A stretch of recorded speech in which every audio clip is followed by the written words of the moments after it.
اشاعت القراءت YouTube channel کو subscribe کریں اور بیل آئیکن کے بٹن کو کلک کر لیں۔ اچھا، اب اس کے بعد ہمارے دو قاعدے اور بچتے ہیں۔ جو راں کا بیان ہے، راں کے اس بیان میں دو قاعدے ہمارے اور ہیں۔ ان دو قاعدوں کے بعد راں کا بیان مکمل ہو جائے گا، اور دونوں قاعدے اتنے آسان ہیں۔ اگر آپ کو راں متحرک کا قاعدہ یاد ہے، راں ساکن ما قبل متحرک کا قاعدہ یاد ہے اور سمجھ گئے ہیں، تو ان کو سمجھنا بالکل آسان ہے، سیم ہے بالکل۔ یہ راں پہلا قاعدہ ہے راں مشدد متحرک، راں مشدد متحرک۔ جو راں متحرک کا قاعدہ ہے سیم وہی راں مشدد متحرک کا قاعدہ ہے۔ فرق صرف اتنا ہے کہ راں مشدد یعنی ایسی راں جس کے اوپر تشدید ہو، جس راں کے اوپر تشدید ہوتی ہے وہ راں مشدد کہلاتی ہے۔ جس حرف کے اوپر تشدید ہو وہ مشدد حرف کہلاتا ہے۔ تو راں کے اوپر تشدید ہوگی تو راں مشدد کہلائے گا، ٹھیک ہے۔ تو راں مشدد ایسی راں جس کے اوپر تشدید ہو، اس راں کے اوپر اگر زبر پیش ہوگا تو راں پر پڑی جائے گی، اور زیر ہوگا تو راں باریک پڑی جائے گی۔ راں متحرک کا قاعدہ آپ نے پڑھا کہ راں کے اوپر زبر پیش ہوگا تو راں پر، زیر ہوگا تو راں باریک۔ اسی طرح سے یہ قاعدہ ہے، بالکل وہی قاعدہ ہے یہ، پھر صرف مشدد کا لفظ بڑھانا ہے۔ مشدد کا فرق ہے، تشدید کا فرق ہے کہ راں مشدد ایسی راں جس کے اوپر تشدید ہو، اس کے اوپر زبر اور پیش کی حرکت ہوگی تو راں پر پڑی جائے گی، اور زیر کی حرکت ہوگی تو راں باریک پڑی جائے گی۔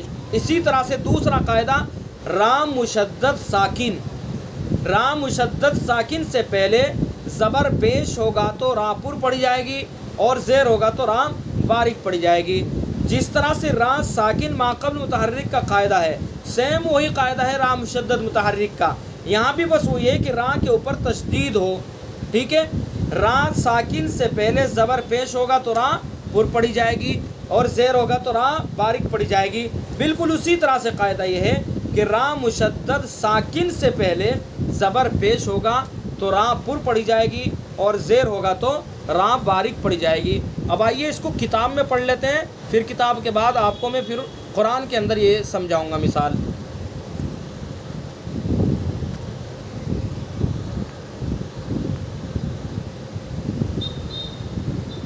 یہ لیجئے ہمارا سبق، راں مشدد متحرک۔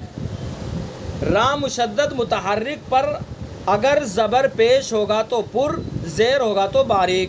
جیسے ابھی آپ کو میں نے سمجھا دیا، جیسے سرن، سرن راں مشدد ہے یعنی راں کے اوپر تشدید ہے اور اس کے اوپر زبر ہے، دو زبر ہے، تو اس لیے یہ راں کیسی پڑی جائے گی؟ پر پڑی جائے گی۔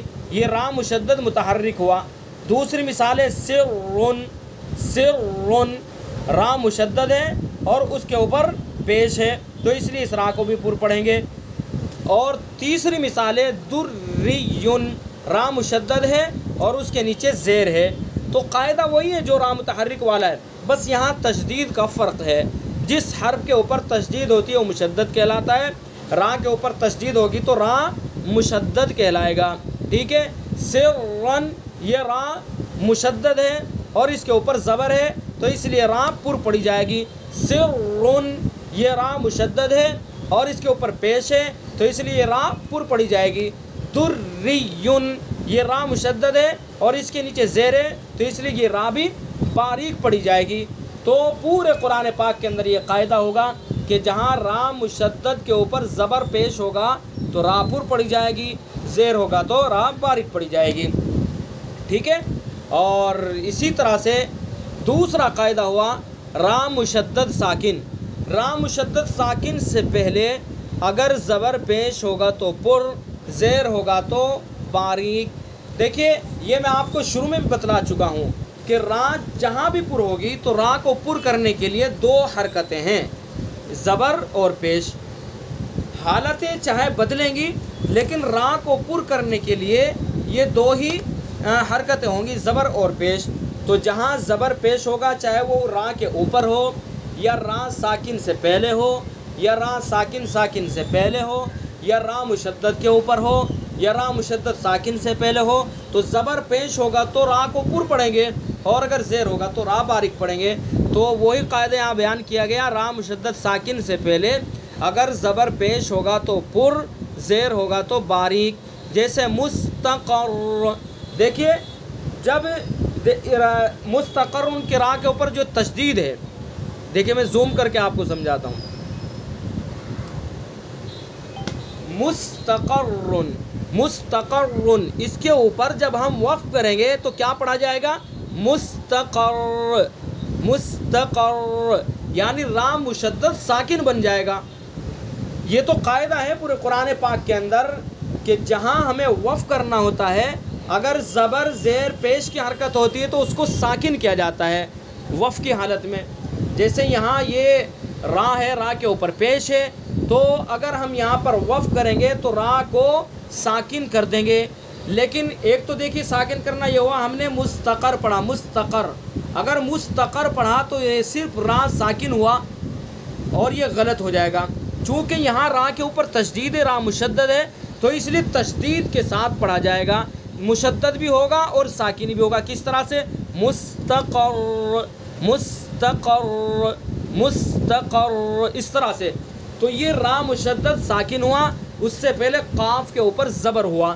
اسی طرح سے اگلی مثال لا یضر، اگر اس کے اوپر وقف کریں گے تو را مشدد ساکن بنے گا، اگر وقف نہیں کریں گے تو را مشدد ساکن نہیں بنے گا بلکہ را مشدد کیا بن جائے گا؟ بولیے آپ ذرا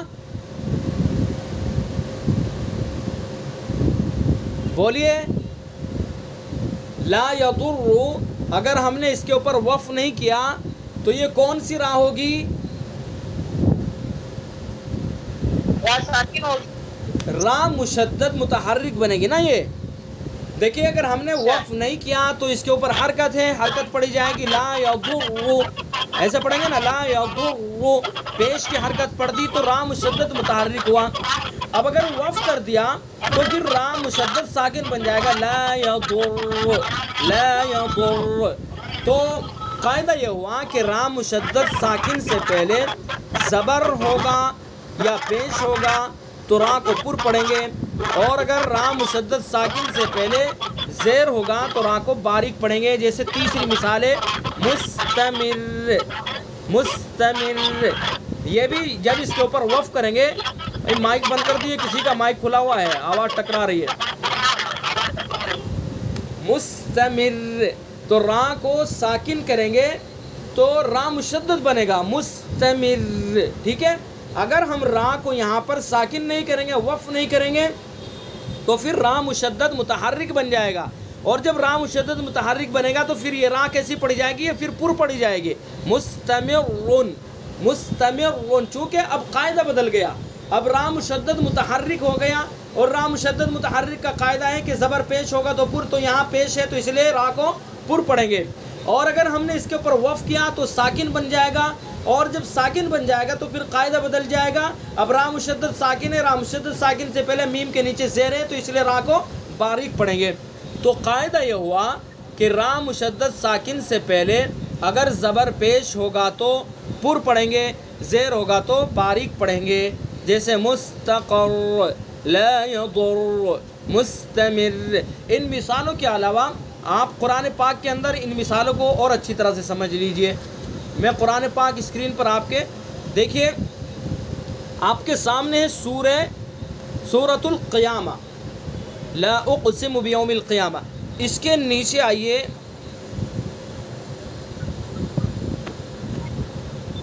یقول الانسان یومئذ این المفر. یہ ٹھیک ہے، این المفر. دونوں مثالیں یہیں پر پائی جائیں گی. اگر ہم نے را کے اوپر وقف کیا تو را کو ساکن کر دیں گے، اور جب را ساکن ہو جائے گی تو کون سی را بن جائے گی؟ یہ بتائیے، بولیے باپ.